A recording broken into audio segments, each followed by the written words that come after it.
আমি অসমী পুথিভঁৰাল আৰু ক্লাব সাৰংগপানী শিল্পী সমাজ আৰু সমগ্ৰ গোলাঘাটবাসী ৰাইজৰ আমি সহযোগত আমি শংকৰ মাধৱ ক্ষেত্ৰ শালিকীহাটত আমি সদৌ অসম ভাওনা প্ৰতিযোগিতা আয়োজন কৰিছোঁ 2024 চনৰ 18 জানুৱাৰীৰ পৰা 24 জানুৱাৰী অসমীয়া 3 মাঘৰ পৰা 9 মাঘলৈ আমি আচলতে মহাপুৰুষজনাৰ যি অনুপম সৃষ্টি সেই সৃষ্টিক আচলতে আমি বিশ্বৰ দৰবাৰলৈ লৈ যোৱা আচলতে ক্ষুদ্ৰ প্ৰয়াস কৰিছোঁ আৰু নৱপ্ৰজন্মৰ মাজত সেই মহাপুৰুষজনাৰ সৃষ্টিক আমি আচলতে আগবঢ়াই লৈ যোৱাটো আমাৰ আচলতে এটা প্ৰধান উদ্দেশ্য যে শংকৰ মাধৱ ক্ষেত্ৰ শালিকীহাটত আমি 10 দিনীয়া কাৰ্যসূচীৰে সৰ্বমুঠ 10 দিন কাৰ্যসূচীৰে আমি এই অনুষ্ঠানটো আমি আয়োজন কৰিছোঁ।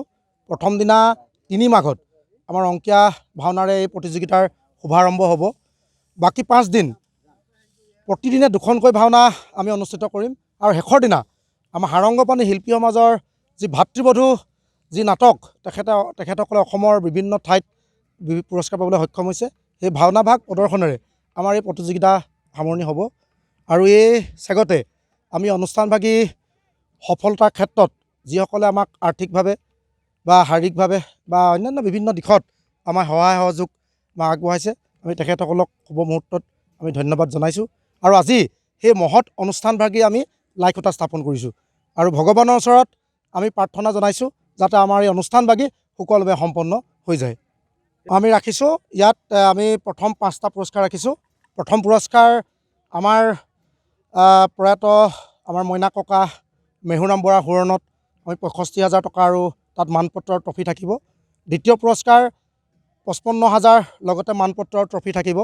তৃতীয় পুৰস্কাৰ 35,000 আৰু মানপত্ৰ থাকিব। চতুৰ্থ পুৰস্কাৰ 20,000 আৰু পঞ্চম পুৰস্কাৰ শ্ৰেষ্ঠ শৃংখলাবদ্ধ দল হিচাপে আমি সেইটোত 15,000 টকা আমি ৰাখিছোঁ। আৰু একক পুৰস্কাৰ ইয়াত পুৰুষৰ মহিলাকে আদি কৰি শিশুৰ পৰা আদি কৰি আমি প্ৰায় 39টা আমি একক পুৰস্কাৰ আমি ইয়াত ৰাখিছোঁ। আমি এই শুভ মুহূৰ্তত সমূহ অসমবাসী ৰাইজলৈ শংকৰ মাধৱ ক্ষেত্ৰ শালিকীহাটৰ এই যি ভাওনা প্ৰতিযোগিতা এই প্ৰতিযোগিতাস্থলীৰ পৰা সকলো ৰাইজলৈ আন্তৰিক অভিনন্দন শ্ৰদ্ধা আৰু কৃতজ্ঞতা জ্ঞাপন কৰিছোঁ। আৰু এই মহান অনুষ্ঠানভাগী অনুষ্ঠিত হ'ব অসমীয়া লেখেৰে মাঘৰ 3 তাৰিখৰ পৰা আৰু ইংৰাজী লেখেৰে হ'ব আপোনাৰ 18 জানুৱাৰীৰ পৰা এই অনুষ্ঠানভাগী অনুষ্ঠিত হ'ব। এই অনুষ্ঠানভাগীত যিসকলে আমাক সহায় সহযোগিতা আগবঢ়াইছে আৰু যিসকলে আমাক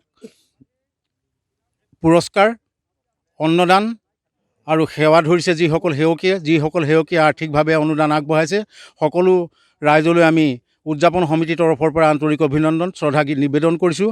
আৰু আমি এই অনুষ্ঠানভাগী তেখেতসকলৰ সহায় সহযোগিতা একান্তভাৱে কামনা কৰিছোঁ। ইয়াত মুঠতে 12টা দলে ভাওনা অংশগ্ৰহণ কৰিছে। প্ৰথম দিনা উদ্বোধনী এভাগ ভাওনা হ'ব আৰু শেষৰ দিনা এভাগ প্ৰদৰ্শনী ভাওনা হ'ব আৰু মাজৰ 5 দিন 2খনকৈ 10খন ভাওনা হ'ব। 7 দিনীয়া হ'ব। আপোনালোকে যেহেতু ভাওনা সমাৰোহ পাতিছে ইয়াত পুৰস্কাৰৰ কিবা ব্যৱস্থা কৰিছে নেকি? পুৰস্কাৰ ব্যৱস্থা কৰা হৈছে। আমি 4টা পুৰস্কাৰ দিছোঁ, প্ৰথম দ্বিতীয় তৃতীয় চতুৰ্থ। কিমান মান আপোনালোকে? 65,000 প্ৰথম পুৰস্কাৰ, দ্বিতীয় পুৰস্কাৰ 50,000, তৃতীয় 35,000 আৰু চতুৰ্থ 10,000 20,000 কৰিলোঁ 20,000। সকলোকে ধন্যবাদ জনালোঁ। বৃহত্তৰ গোলাঘাটবাসীৰ প্ৰাণৰ অনুষ্ঠান অসমী পুথিভঁৰাল ক্লাবৰ আৰু সাৰংগপানী তথা বৃহত্তৰ কমাৰবন্ধা অঞ্চলৰ শালিকীহাটত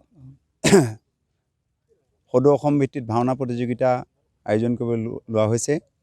আজি লাই খুঁটা স্থাপন ইতিমধ্যে উদযাপন সমিতিৰ সভাপতি ডাঙৰীয়াই কৰিছে। মুখ্য উপদেষ্টা আমাৰ দুৰ্ণকান্ত বৰা ডাঙৰীয়া আছে।